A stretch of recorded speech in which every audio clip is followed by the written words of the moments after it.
Oh, 2020, 2025. What's the year again? 2022 now? Sorry, that's the third time. Yes, yeah, exactly. It's definitely Just been say a year. Chardonnay once. Oh, fuck's sake. Four, Chardonnay, four. Chardonnay, Chard.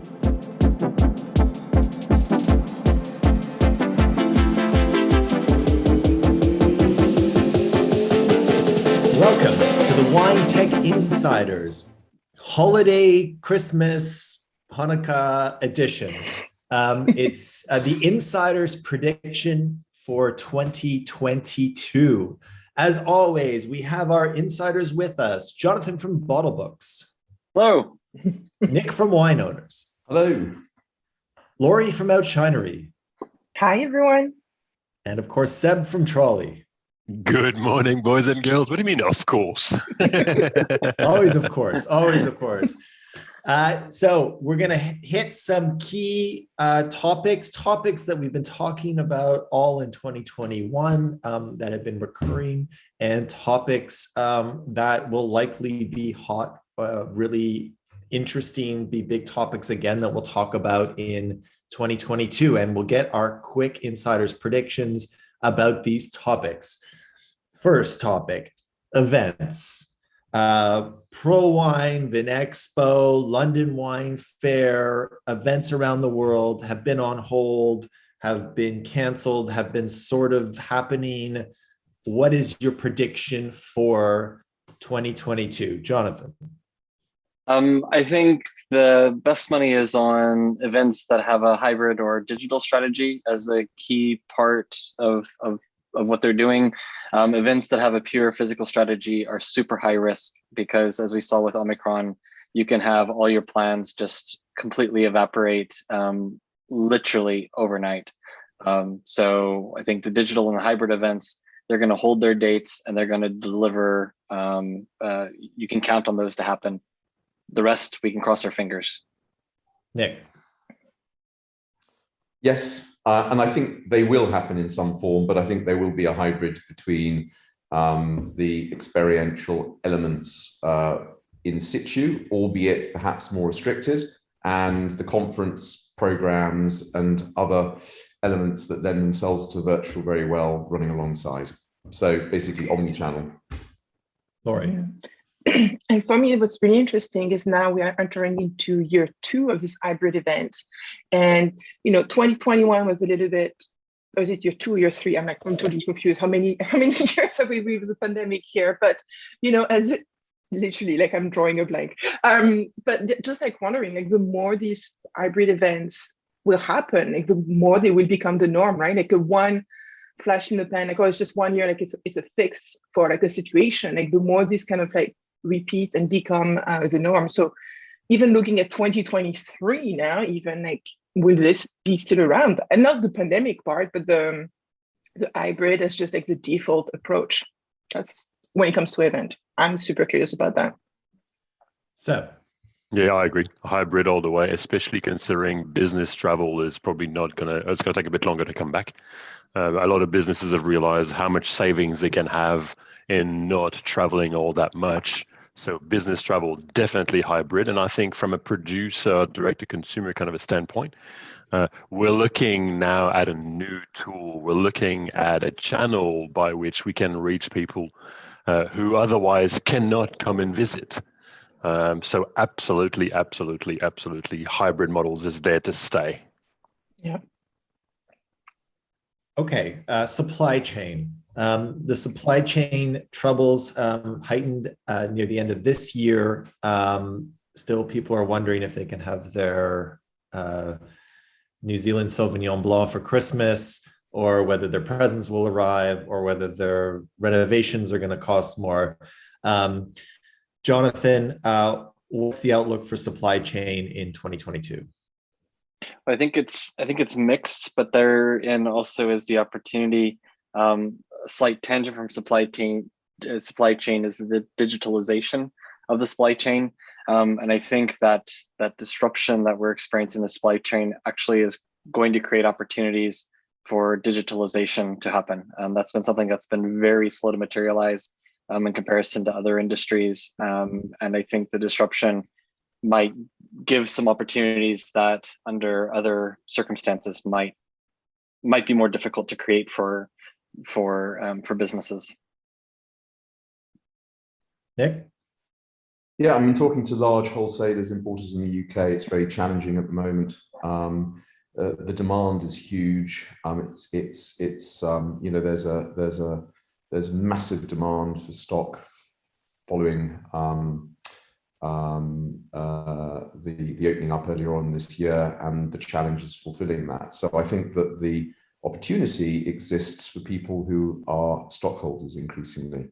And I think that we will see in a continuum that has seen, if you like, the marketing and sales channels working on very low stock positions and on lower working capital intensity models will reverse. And I think that the power will shift back to increasingly the stockholders who can fulfill pretty much any orders they like out of the wines that they have control over.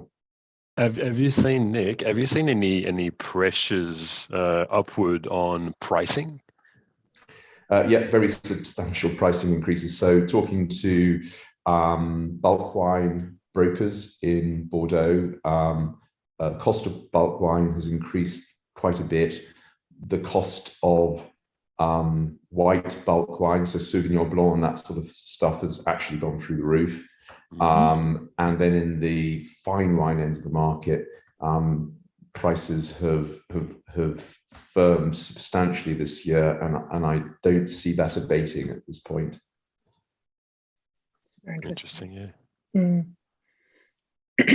Laurie, what do you think about the supply chain? What's your prediction? So for us at Oushinery, like we hear more from like the wineries having trouble, you know, getting the supplies they need to bottle their wine, and more than like the issue of like getting it in the stores. And we're noticing a lot of compromises, just like compromises on glass bottle. We used to have this more expensive glass bottle. We can't get it.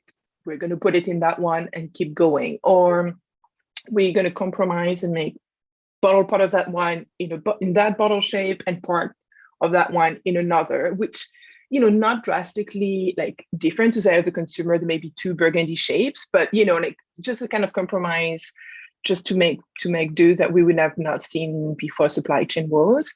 And also like it's still early because there's a lot of, you know, other supply chain issues to making it happen, but alternative packaging beyond glass. So I know we've talked about that before, but like bag-in-a-box solution and cans. I think what the wineries have going for them is the world is aware of supply chain issues. You know, like that's right now like the culprit for pretty much anything. So if the wine industry comes up with new solution and don't hide behind the fact that, hey, that's the new reality, I think the consumers are that much more ready.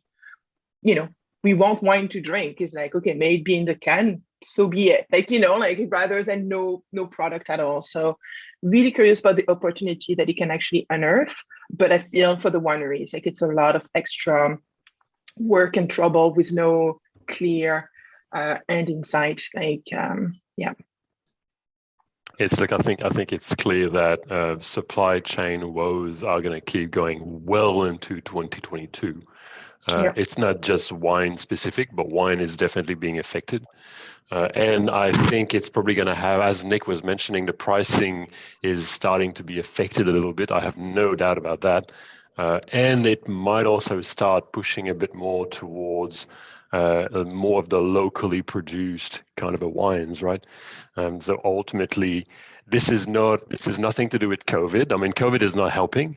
But overall, we've known for years that the supply chain was not quite well adapted for the majority of producers in wine, and now we're just seeing that kind of a blowing open. So look, I would say 2022, let's not count on the fact that the supply chain is getting back to anything remotely normal, and pricing, I think, are going to keep going up, especially imported wines, which is most wines. And what about related to that, the regulatory environment, the tariffs, Brexit? the 3-tier system in the US, e-labels. Jonathan, where's that going to be in 2022? I think that's what's going to be quite interesting about the end of this year and going into 2022 is the amount of change in relation to governments and to regulations. It's not something that's always moving or always changing, but there seems to be a lot of change in various markets. E-labels is something that is just in the process of being finalized by the EU, and this has the potential, if things go through as it seems it will, this has the potential to raise the visibility and the utility of QR codes across the industry. That when you mandate using QR codes for e-labeling in one of the largest markets in the world, that lifts everybody's boat. And that, I think, we're still just focused on whether the EU will pass that, but I think, the sky is the limit of what the potential is once more people get used to it. And then also on tariffs and Brexit, I think this ties back into my comment on the supply chain. The focus on trusted systems. There's a company that we know called Chainvine, for example, who is pushing into that space to digitalize and streamline how duties and customs are processes around wines when they're moving into the UK or moving into Scandinavia. And so there's a lot of regulation changing, and then there's also at the same time tech is coming along and interacting with those regulations on very short order. Nick? Yeah, and that second comment, Jonathan, resonates a lot with me. I think whether or not there are tariffs, what those tariffs look like, whether the changes that are brought upon by events such as Brexit, I think is far less significant than the ability of suppliers to ensure that the correct documentation is done and that there are no hold-ups as a result of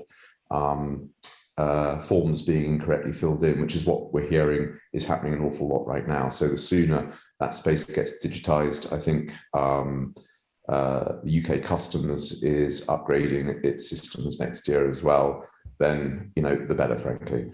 It's all about ensuring that everyone's really clear about what needs to be submitted, what forms need to be filled in, and making sure that that is done in a predictable way, and no one's really getting it right on a consistent basis. I have nothing to add to this. This is totally out of my wheelhouse. I'm just glad I don't have to deal with it personally. No tariff here. What about e-labels? think, Have you seen more about that? Have you seen those rise, QR codes on labels or anything like that, Laurie? QR code, slowly but surely. I think most of our customers here at Oushinery are in North America, and I would say maybe we're a little bit behind on that. It's not that common, and often when there is, it's a bit more. I don't want to say gadgety or something, but a bit more augmented reality approach. It's got more a fun play more than pure information traceability and transparency. I do think there is something that the general consumer, there's a bit of a transparency, and I know we'll talk about later values and social and environmental concern. That's overall something that especially younger consumers want to know more about, and not, at the very least, not to be hidden behind a curfew. So that's where I see it going more, speaking from where I stand. Mm-hmm. I wonder how far the e-label can be pushed. I agree with Laurie. The North American market is its own different thing. They're still using their own barcodes, right? As far as I'm concerned. But this being said, I think on the overall on the e-commerce front and the actual moving of the wines into the US or across the US. The whole regulatory outlook hasn't really changed much in the US. There's a really strong hold from the large producers and lobbyism. But this being said, technology is also making it increasingly easier for smaller wineries to be able to ship. And even though there are regulations, technology makes it easier for them to move their wine. So in the US, I don't know that there's much of a challenge between the states. And the UK and Brexit is a very specific thing. It'll be interesting to see how it plays out, because I do agree with Nick. There is definitely a number of uncertainties as to which paperwork, how do I do it? It's changed again, we don't really know. And that unfortunately is having an impact on the UK. And on everyone, all of the large producers trying to import in the UK, which is not, I mean, there's a lot of them, but not that many, right? In the scheme of things. Yeah. Well, climate was a concern in 2021. Again, fires in California, Napa, France, Champagne, frost, disasters kind of everywhere, seemingly every few months. What about climate change in 2022? I know we can't predict that, but associated with that is the concern of consumers around sustainable products that are how wine is grown, whether it's low intervention or fair trade or any of those topics. That was on the increase in 2021. Jonathan, back to you. What do you see happening in 2022? Oh. 2 and 2. 2 and 2, yeah. Well, I think if some of the early indications are anything to go by, I think sustainability will have an increased focus next year. I mean, if you've been monitoring associations over the last few years, you'll have noticed that many of them have sustainability as one of the pillars of their outreach.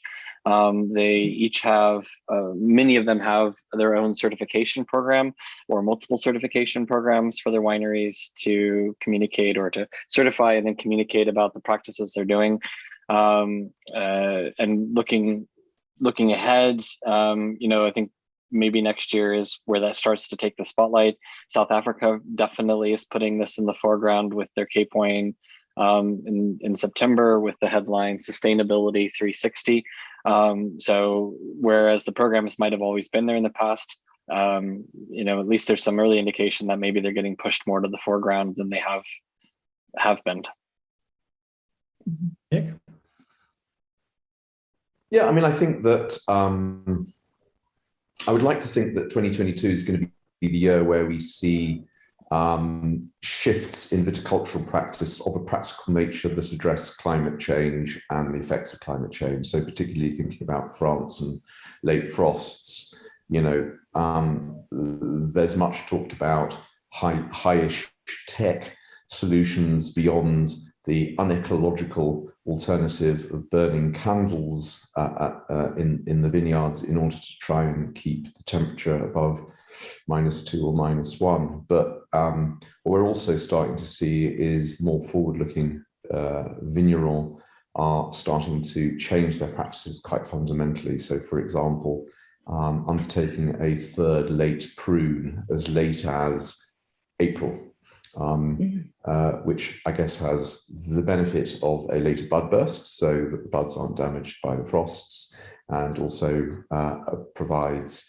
a slightly later ripening cycle for the grapes, which certainly is a benefit in a globally warmed environment, as later ripening grapes like Nebbiolo tell us. So I think I would like to hope that viticultural practices will be adapted rather than more dramatic changes and replantings of different varieties, which I think would be a pity, and I think would significantly shift the characteristics of certain wines. I think the other thing that we're seeing is that the packaging options that are available to retailers has really developed quite expansively over the last couple of years. And I think that there's a much bigger focus on ecological packaging that is drop proof and which can comfortably be transported by the mainstream carriers. So I think we're going to see a hell of a lot more creativity around recycled packaging and packaging that can be easily recycled. Yeah, like we see, like, you know, like on the topic of like packaging and labeling, like being more and more forward, not hiding the sustainability. Like I don't want to say like just as a marketing or sales ploy, but that's really going more to the forefront. And, you know, like to me, it's just, if I want to go to the liquor store, like you see more and more like organic wine, which, you know, kind of gives that value of like sustainability. You know, there's more like natural wine. My prediction would be like, I can see coming up, you know, maybe 2022 or 2023, where we almost have like the sustainability practice or labeling or certification becoming almost its own like shelf or category in the store. Like right now in North America, everything is determined by country of origin. You enter a store, it's like, okay, do I want South Africa? And you go South Africa, and do I want to go to Spain? You go there. But that's very old-fashioned, very arbitrary. Like I can really almost see like a shift. Like I don't necessarily care exactly how far my wine is coming from. Either I buy local or I go like, you know, foreign. And if it's, you know, but I want to I want a vineyard, no matter where they are, that are doing something sensitive, sustainable, maybe in the packaging, winemaking practice. And obviously there needs to be, you know, like settings and certification, but I can really see that in the consumer, be like, this is how I want to be shopping. And we see that now a little bit with some online stores. That's how it's specialized. Like it's just like, we source wine that tastes good and belong to those values. They're still very niche, but I can see that becoming more, you know, mainstream, and as a way to just, you know, yeah, a bit like when you go to Whole Foods, you know, love it or hate it, but you know that supposedly they've done their research and it's only coming to that store because it meets certain criteria. So I wouldn't be surprised if some of those criteria become more mainstream and looked for. Yeah. And look, I think the key takeaway we've seen with COP26 how most governments are essentially trying to do as much as they can, but really it's a bare minimum.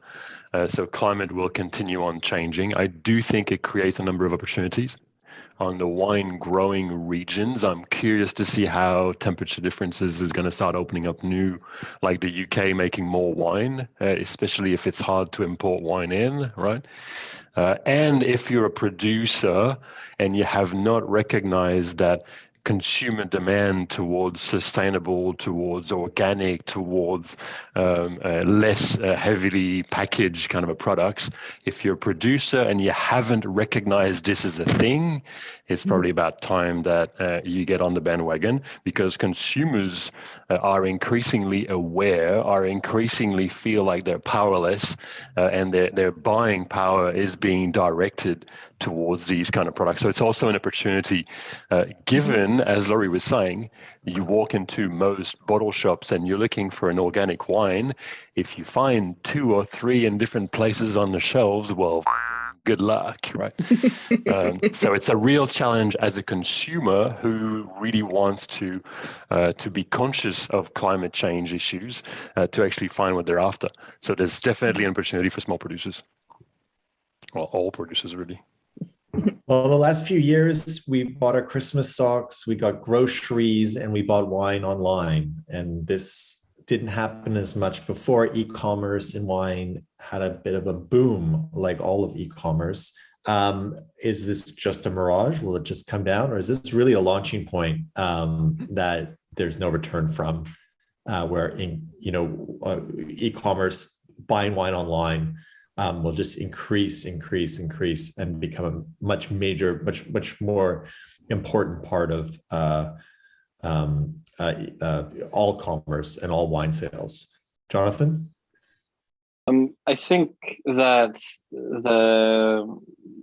just the restrictions that everybody has due to COVID, and how easy it is to go out, or how much more difficult it is to get out and go to wine events and, you know, buy wines in the ways that we used to, that has now sustained for such a long time that I think these trends, or, you know, blips have now started to develop into habits. And I think that will make it a lot more sticky, and to make the momentum, you know, perhaps there'll be, you know, at a certain point it'll peak, and then, you know, as you know, we get over whenever that last final hump is of the pandemic, and things really can start to go back to the way they were before, you know, maybe things will peak and it'll come back. But I think the minimum level now has been raised so much higher, and that's the direction of the future. So I think I think there's no reason to expect that it's not going to continue to grow and be sustainable as well. Yeah, I think the kind of competitive environment has changed significantly over the last year or so. Thinking about the fine wine market in particular, just thinking about what we do as a business, and I guess having deployed about 30 business operating systems for retailers, of which potentially up to about half have also gone with an integrated e-commerce platform. What's really interesting is that e-commerce platform is really driving their growth in those instances where they're adopting it. It's also driving margin, and we know that margin, you know, is the number one issue in the wine market and the fine wine market. And being able to realize better gross profits, better net margin, better net profit before tax as a result of reaching broader and different markets is a huge bonus. So you've suddenly got a significant cohort of traditional businesses moving online and seeing significant uplift in their business as a result of it. And it is going to inevitably put continued upward pressure on the rest of the market who hasn't made that shift and who aren't seeing their business grow as much, and who are seeing traditional customers being insufficient for their growth, and not attracting the market that they need to attract, not attracting the next generation of wine buyers in. That generation is engaging with e-commerce sites, they're engaging with apps, and convenience is more important than price in many instances. Yeah, and I think the wine industry is a bit guilty of living in its own bubble. Like, the reality is now you are getting everything online, and to the average consumer, they don't know / don't care that wine is its own particularity, right? It's just like, I get my food delivered, I get my cat litter, I get my coffee subscription. Why shouldn't I get my wine? Like, you know, like, it's just like, we know that, of course, we're just talking about tariff, and like, there's a lot of challenges, but the overall purchasing behavior online is there, not going down, and it's all about like making it seamless, you know, and making it all work behind the scene. Like, I think that's not changing, and that's growing. For speaking about myself, like, I've never bought that much online, but what we do is we just kind of combine with my girlfriends. Like, one of us would buy like a case of wine. Like, I live in Vancouver in an apartment, like, storage is a bit of an issue, you know, so like, you can't just like, you know, 12 bottles of wine at a time, like, there's only that much I can fit, but just like, hey, let's just like pitch in, like, let's get this cider from Ontario, let's get it shipped. Okay, everybody gets that many, and then we just, you know, Venmo like the price to each other. And like, it's just like, there are also like all these untapped opportunities that wineries could also maybe make it, you know, easier for people. Like, hey, you can buy online, you don't pay shipping, we all know it's included in the price, and just we're making it very easy to enjoy at home our product. Like, I think there's a lot of marketing opportunities with greater margins. So I know it's not going anywhere. Consumers is there. I was reading that in the US, they're estimating that 90% of consumers will buy a Christmas gift online this season, right? Yeah, So already done that. and this is not, I don't think it's a COVID thing, right? I absolutely agree with Laurie. The industry is a little bit of in its own bubble. So ultimately, e-commerce is definitely there to stay. It's been discussed for a number of years now. I think the one greatest challenge now that everyone is recognizing, yeah, okay, I kind of do need a website.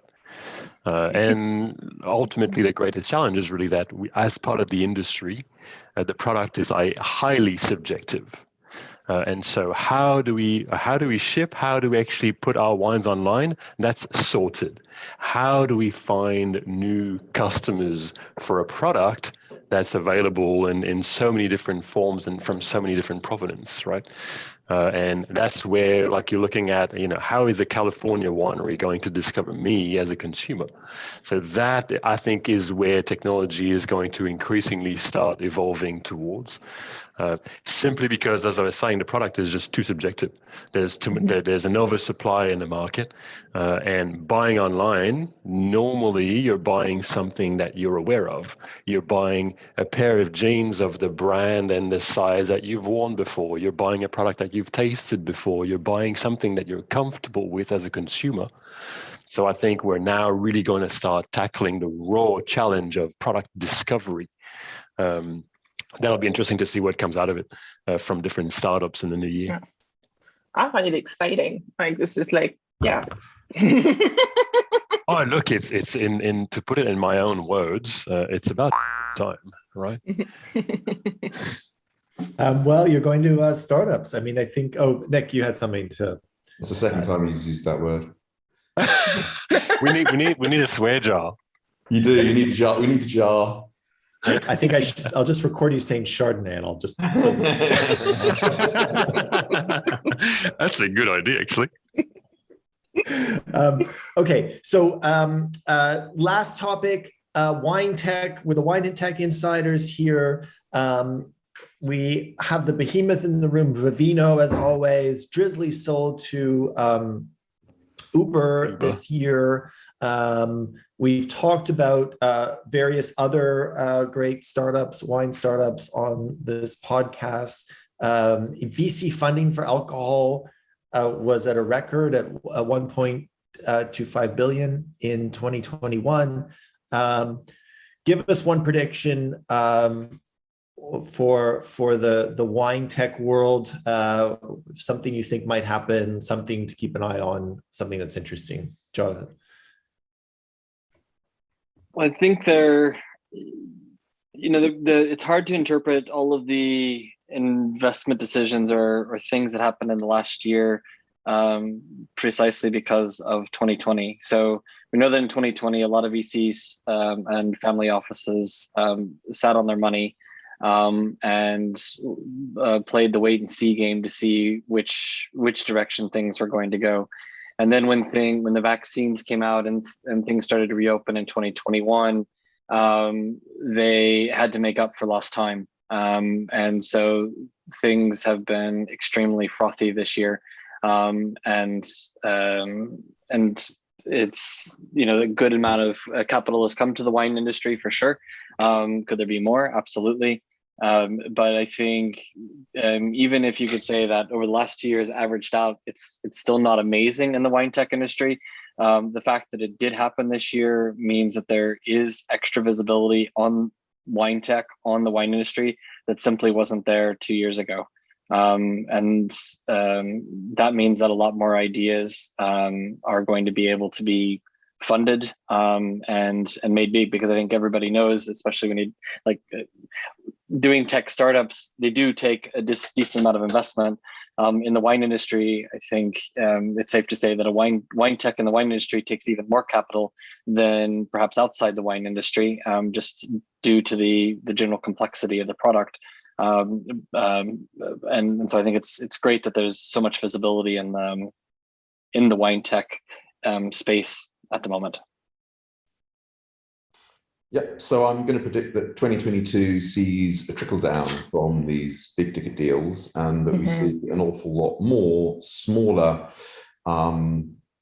solutions based around apps, based around wine club models that are engaging, that solve the problem of efficient or just-in-time shipping. And I think 2022 will start to place a bit more pressure, or we'll see a bit more pressure placed rather on some of the more traditional warehousing environments who simply aren't with the game yet. And as a result of which, people are moving their storage out of those more traditional environments so that they can be more agile. And those businesses are going to have to respond, or they're going to get left behind. Yeah, and for me, yeah, so I really would agree with Nick here, like the trickle-down effects, like, you know, Uber bought Drizzly for $1.1 billion. Like there's not, you know, when that kind of deal is there, like there's not that many more deals that can just like reach that level. Or we have, you know, Vivino that raised in February $155 million. So just really like, you know, like this top player, like really like behemoths are, you know, making the news, getting money from investor, like getting, you know, like the buzz and like the articles, and hopefully like that trickle down effect is just will be happening, and because there's still a lot of problems to be solving in that industry. So that's how I see it. Finger crossed. And look, I don't know where exactly or how these numbers have been put together. We're saying 1.25 billion invested in alcohol overall. Look, let's keep in mind that Vivino did raise 150 million. Yeah. Is that about 10-15% of that? Yeah. So if you remove that one deal, then it means alcohol, generally speaking, is severely underfunded. When you're looking in the global VC world as being in the 400 plus billions, right, in the last year. So ultimately, look, there could be more investment, I think, in alcohol. When you broaden your scope, I think, or your reach in terms of numbers, looking at supply chain, I think warehousing, as Nick was saying, is definitely going to see a significant number of investment. So that's going to grow.